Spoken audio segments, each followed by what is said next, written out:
Oi, meninos! Tudo bem? Que saudade de vocês! Que bom vê-los! Espero que a gente se veja de pertinho em breve, tá bom? Bom, eu preparei uns slides pra gente poder trabalhar, certo? Dando continuidade ao assunto que a gente já tinha visto, iniciado. Então é isso, a gente vai trabalhar, dar continuidade à química orgânica, que é a química que estuda os compostos de carbono, né? E a gente vai falar um pouquinho desse elemento tão importante. A gente já viu um pouquinho dele, das características do carbono, a gente vai dar uma frisada novamente nesse assunto, certo? Então é um elemento extremamente importante. Por que ele é tão importante? Porque o carbono ele é tetravalente, ou seja, ele tem capacidade de fazer 4 ligações para poder completar essas valências livres que ele possui, certo? Então, eu coloquei aqui do ladinho, tá? As possibilidades de ligações que o carbono pode fazer, ele com as 4 valências livres em 3 possibilidades. Então, o carbono ele é capaz de formar ligações múltiplas. Ligações múltiplas através de ligações simples, duplas e triplas, como está aqui no exemplo. Então, aqui a gente pode ver, nesse segundo item aqui, o carbono forma ligações múltiplas com ligações simples, duplas e triplas. Então, eu coloquei o exemplo aqui, né? A gente tem entre os carbonos ligações simples, que é quando tem apenas um tracinho, entre os carbonos uma ligação dupla, quando tem 2 tracinhos, e entre os carbonos a ligação tripla, quando tem 3 tracinhos, certo? Mas você vê que quando você soma tudo dá 4 ligações, certo? Em cada carbono. Então vamos lá. O carbono se liga a várias classes de elementos químicos. É outra característica importante dele, né? Ele se liga a várias classes de elementos químicos, porque ele está numa posição na tabela periódica, na posição, né, na família 4A. Então é uma posição bem estratégica. Ele está entre os metais e os ametais. Então isso facilita muito com que ele se ligue tanto ao grupo dos metais e forme substâncias com metais, como ele forma substâncias também, ele se liga aos ametais, formando substâncias com os elementos ametálicos, certo? Então, é um elemento coringa, assim, que tem uma facilidade muito grande de se ligar a outros elementos. E uma característica extremamente importante, né? Ele também se liga muito facilmente a outros carbonos, formando o quê? Formando cadeias carbônicas, como a gente está vendo aqui no exemplo, né? Eu coloquei uma cadeia carbônica com 4 carbonos, então ele vai se encadeando, vai se ligando a outros carbonos, formando cadeias carbônicas. Essas cadeias podem ser infinitas cadeias carbônicas, né? Existem infinitas possibilidades de formação de substâncias diferentes. Eles podem se ligar tanto a carbonos quanto a outros elementos químicos também. No finalzinho eu coloquei um oxigênio, tá? Então, é uma cadeia carbônica, onde no final ele está se ligando a um oxigênio com uma dupla ligação, ok? Lembre que essa dupla ligação não está no centro, não está entre os carbonos, está no finalzinho, ok? Então, como você pode observar, o carbono completa sua valência, ou seja, completa suas 4 ligações químicas, se ligando a outros elementos. Que beleza! Então, as características dos carbonos dentro da cadeia carbônica. Então, os carbonos eles podem ser chamados de carbonos primários quando eles estão ligados a apenas um carbono. Geralmente, os carbonos primários estão onde? Nas extremidades das cadeias carbônicas. Carbono secundário se liga a 2 carbonos, tá? Geralmente, ele está entre 2 carbonos. Carbono terciário, ele está ligado a 3 carbonos, certo? Ele está ali central e ligado a 3 carbonos. E o carbono quaternário, como o nome está dizendo, ele está ligado a 4 carbonos. Ele está bem no meio e as 4 ligações dele estão sendo completas por carbonos, certo? Aqui do ladinho a gente tem um exemplo de carbono primário, exemplo de carbono secundário, exemplo de carbono terciário e exemplo de carbono quaternário, ok? Então, vamos para os exemplos na cadeia, para facilitar a visualização. Então, carbono primário, ó, como eu falei, né, ele está circuladinho aí de vermelho. Ele está onde? Está nas extremidades, está nas pontas da cadeia, certo? Carbono secundário, ó, ele está circulado de vermelho e ele está no centro, ele está entre dois carbonos. Carbono terciário, ele também está circuladinho ali no meio e ele está entre três carbonos. O carbono quaternário, na cadeia, ele vai estar cercado por carbonos, tá?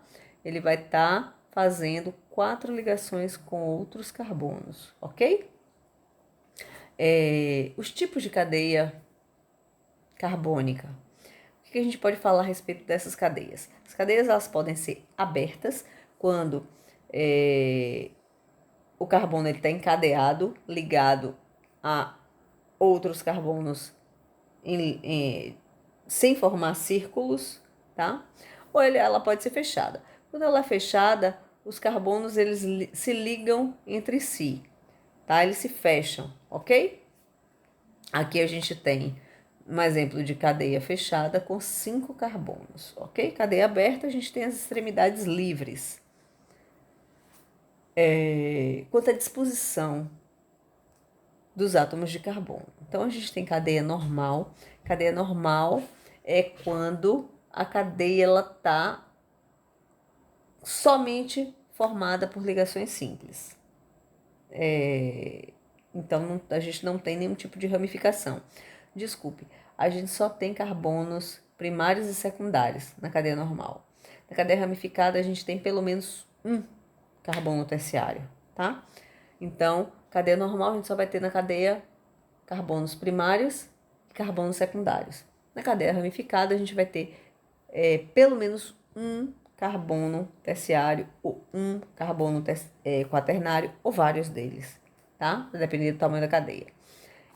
Uma observação que eu coloquei para que não haja confusão. Essa cadeia aqui embaixo parece muito com a cadeia ramificada, mas ela não é cadeia ramificada. Por quê?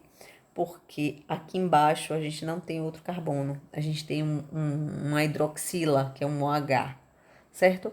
Então, é o oxigênio que está se ligando ao carbono, certo? Então, essa cadeia não é cadeia ramificada, é uma cadeia normal. Aí eu coloquei aqui do lado a observação, essa cadeia ao lado não é ramificada, pois a nomenclatura para cadeias ramificadas só serve para carbonos. E aqui a gente tem uma hidroxila. Bom, quanto aos tipos de ligação, a gente viu que os carbonos eles podem fazer ligações simples, duplas e triplas. Então, toda vez que só tiver ligação simples na cadeia carbônica, ela é chamada de cadeia saturada, certo? E quando entre os carbonos aparece ou uma ligação dupla ou uma ligação tripla, a gente chama de cadeia insaturada. Cadeia saturada para ligações simples. Cadeia insaturada para ligações duplas ou triplas aparecendo na cadeia. Então, outro exemplo para você ficar ligado. Toda vez que você vê a cadeia com essa conformidade aqui, né, você pode ver que entre os carbonos só tem ligação simples. Tem uma dupla na cadeia? Tem, mas ela não está entre os carbonos, ela está ligada ao oxigênio fora da cadeia, certo? Então, a cadeia ao lado não é chamada de cadeia insaturada. Por quê? Porque a nomenclatura da insaturação só serve para os carbonos, ok? E aí, a ligação dupla está ligada a um oxigênio, ok? Bom, quanto à nomenclatura dos átomos. Então, a cadeia ela pode ser ou homogênea ou heterogênea. Homogênea, homo significa o quê? Igual. Então, significa que na cadeia só existem carbonos, tá? Toda vez que tiver dentro da cadeia carbônica apenas carbono, ela é chamada de homogênea. Quando tiver no meio da cadeia um elemento diferente do carbono, aí ela é chamada de heterogênea, ok? Eu coloquei aqui no exemplo uma cadeia, a primeira cadeia está com oxigênio entre os carbonos, e no segundo exemplo a gente tem um nitrogênio entre os carbonos. Aqui embaixo tem uma exceção, né? A regra que você tem que observar. Nós temos a cadeia carbônica, porém, todos os carbonos estão ligados a ele mesmo dentro da cadeia. O oxigênio é um elemento diferente, mas ele não está entre os carbonos, ele está fora, certo? Então, essa regra não se aplica para a cadeia heterogênea. Então, essa cadeia aqui é uma cadeia homogênea, certo, gente? Bom, existem também cadeias cíclicas. Então, as cadeias cíclicas dentro da química orgânica, toda vez que existe, a gente já viu que existe realmente a cadeia cíclica lá na frente, mas essa aqui é uma cadeia especial. Toda vez que existe uma cadeia fechada com essa bolinha no meio, essa bolinha está representando um anel benzênico, são as cadeias que a gente chama de cadeias aromáticas, certo? Então podem ser representadas de duas formas, ou assim, com um hexágono. Hexágono por quê? Porque são 6 átomos de carbono ligados com uma bolinha aqui no meio, tá? Que representa o anel benzênico. Isso está dizendo o quê? Que o carbono ele tá numa cadeia fechada com o anel benzênico, ou seja, ligados entre si com uma ligação dupla, uma ligação simples, uma ligação dupla, uma ligação simples, uma ligação dupla, uma ligação simples, certo? Então isso aí é um composto aromático. Nesse caso aqui a gente só tá vendo um anel benzênico, tá? Para vocês aprenderem, é C6H6. Agora esses anéis, esses compostos aromáticos, eles podem ser mononucleados, quando tem apenas um anel benzênico, como é o caso aqui desses dois exemplos, ou eles podem ser polinucleados, tá? Polinucleados quando apresentam mais de um anel aromático.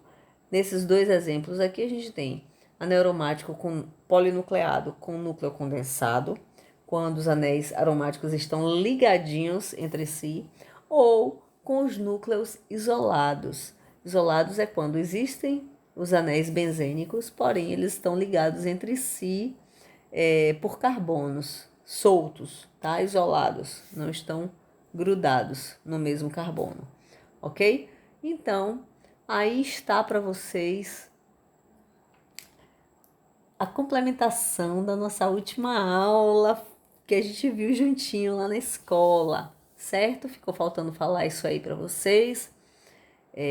Por favor, peguem esse material, copiem no caderno de vocês, tenha ele no caderno arrumadinho, tá? Vocês podem assistir esse vídeo quantas vezes vocês quiserem. Vai ter uma atividade para vocês fazerem lá na plataforma relacionada a esse assunto. Então é isso. Que bom que vocês estão aí, viu? Estudem direitinho e vamos correr atrás do tempo perdido, certo? Esse tempo aí que a gente ficou parado, um momento de incerteza. Desejo a vocês muita paz, muita saúde. Fiquem com Deus. Beijos.